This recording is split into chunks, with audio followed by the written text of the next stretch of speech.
So here is the upstairs aquarium with all of the sand and soil substrate and hardscape installed. All we're waiting for now are the plants. And once the plants get here, I'll be able to show you how I start this aquarium.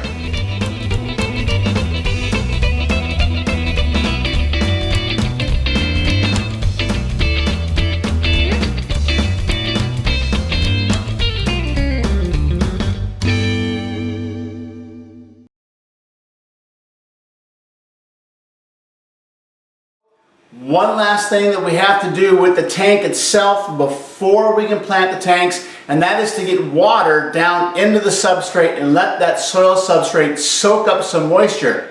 And I'm doing it through this screen so that it does not disturb the substrate and cause a mess in the tank. And the water is going to spread out throughout the substrate, getting it gradually wet.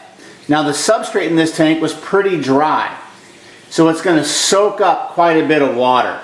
And we're going to let it sit with no planting for about an hour and a half or so to make sure that soil substrate and all the organic matter and everything inside of it is well inundated with water. And kind of get a look over here on the side where you can see the substrate, the soil substrate under the sand. And you're going to see that it's actually filling up with water more slowly than the sand is. That's because the sand is more porous. So the water is turned off. Looks to be about 2 inches of water over top of the sand, but to demonstrate how much water is going to get picked up by the substrate, I'm going to mark the water level here, and we're going to see how much soaks in over the next hour or so. Okay, so the water has been sitting in this aquarium for about an hour and a half. There's our mark right here. As you can see, it is now above the water line, indicating that that soil substrate under the sand has absorbed quite a bit of water. I got several different plants to work with today, and I'll show you what each of those are as we put them into the tank. But they came in two basic forms. One form are potted plants. Well, only one type came as a potted plant, and that's Cryptococcus parva. And it comes in this little basket with rock wool on it, but I have to get the plants out of that before I can plant them into the aquarium. The other plants all arrived in something I'm really excited about. This is the new Tropica 1-2 Grow tissue culture plants that are just now available in the U.S. Thank you, Segrist Farms, for making these plants available to us. These are really well-grown tissue culture plants, and they're very healthy, so I'm excited to get them. But they also take some preparation before you can put them in your tank. So let me show you how I do that. So this potted plant, this Cryptococcus parva, so I clip it out of its sleeve. Get rid of that. I like it because it's a very short, small growing Cryptococcus, but it can't go into the tank in this rock wool. It would not be very good. So you take it out, lots of roots growing on the bottom of it, nice healthy plant.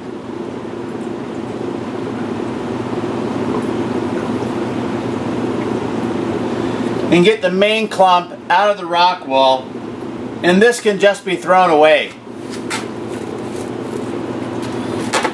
Now the rest of this is a little more delicate. Very, very carefully, and it kind of sometimes helps to let it get a little wet. I'm going to very carefully start prizing this apart, and I'm watching to see where in this clump I can see the crowns of the plant. And I'm going to try hard not to break those crowns. See if we can get you a little closer look here.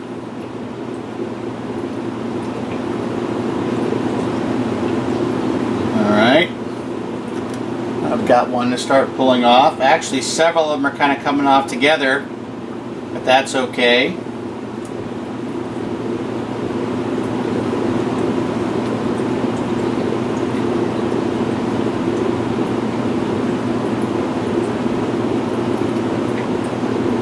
There's one little plant.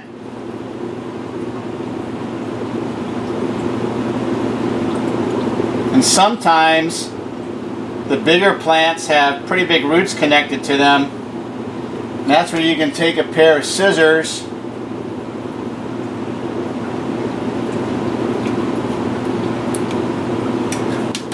and you can clip one plant out. So here you go. Here are 14 crypt parva starts that I got out of that one pot of crypts. I have 12 pots to do. So these look pretty good. And you notice I kept everything from the big ones, like this one, big mature crypt, all the way down to itty bitty stuff like this. Even little rhizomes like that have a root coming off of it and a little shoot coming off of it are going to grow a plant. The more plants you start with, the thicker your bed of crypts are going to be.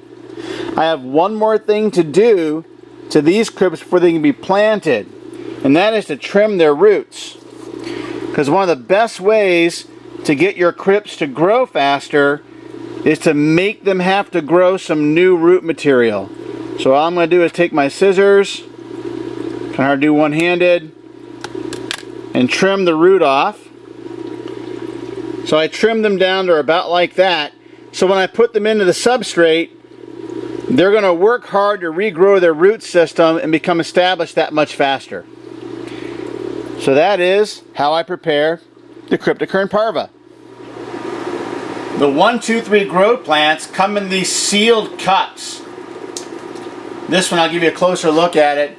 This is Eleucharis species mini. I'm going to use it as a ground cover in the upstairs tank.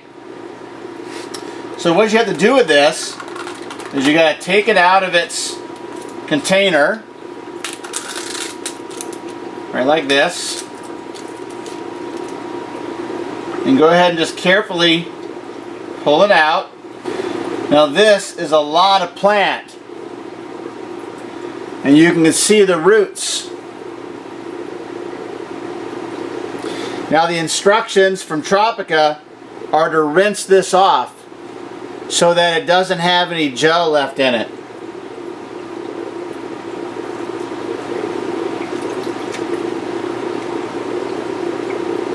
That's rinsed pretty well, and then you're going to cut this up into portions that you can plant in the aquarium, like this.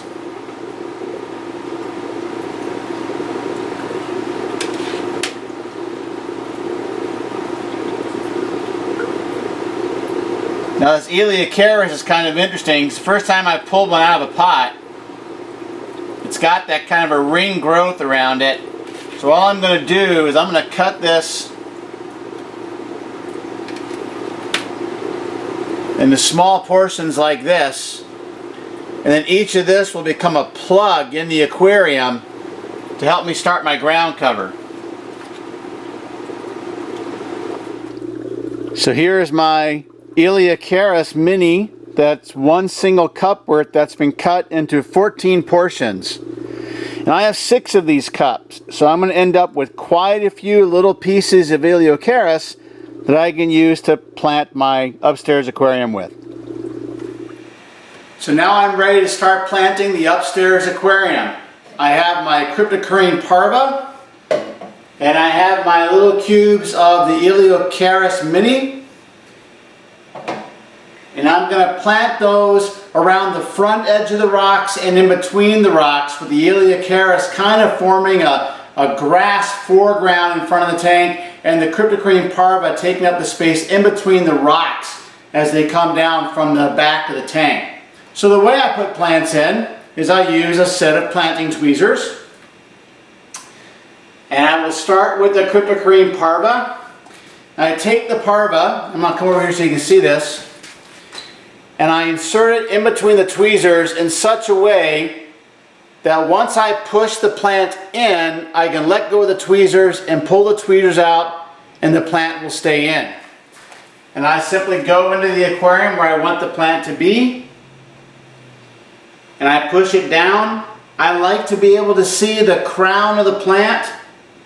So on these I will kind of pull the plant back up a little bit. Once it's in, and that plant is in the aquarium. For the Eleocharis, these are a little messier because there's lots of little plant fibers and stuff that are going to come off in the water. But that's okay. I can either plant those down later or I can just scoop them off. But I will take my clump of Eleocharis and I'll come out into an area that I want to plant it and get it started right under the tank, and you'll see when I show you a close-up the little Eleocharis leaves that are floating. It's just a messy plant. And eventually I'll skim those off the surface. So the Eleocharis is all going to go in the foreground. Out here around the very edge of the area where I had the soil substrate coming out to. Eventually this grass will fill in, but what I'm going to do first is I'm just going to lay some out in a not so dense line, kind of marking out the place or the distance away from the rocks where I would like the Eleocharis to be. And then I will fill in the space behind it with the rest of the Eleocharis.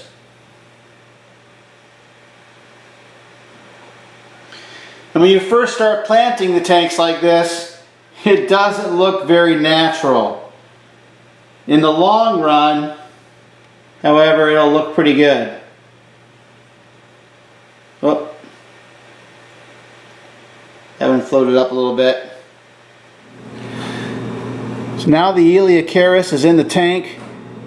Yeah, I have spread it out evenly, but I've tried not to put it in linear lines. It's kind of hard to make it look natural. As they say, it takes a lot of work to make something look natural.